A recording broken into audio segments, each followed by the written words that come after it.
রাজধানীর জিগাতলার একটি ছাত্রী হোস্টেল থেকে এনসিপি নেত্রী জান্নাতারা রুমির ঝুলন্ত মরদেহ উদ্ধার করেছে পুলিশ।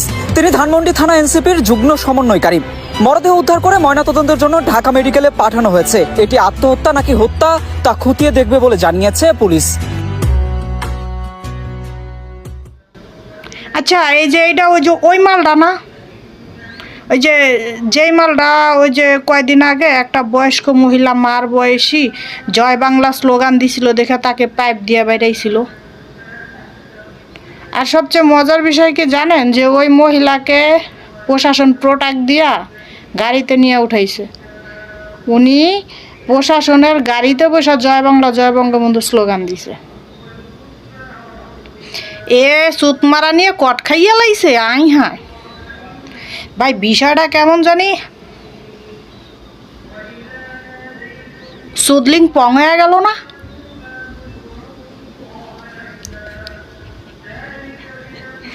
জয় বাংলা জয় বঙ্গবন্ধু।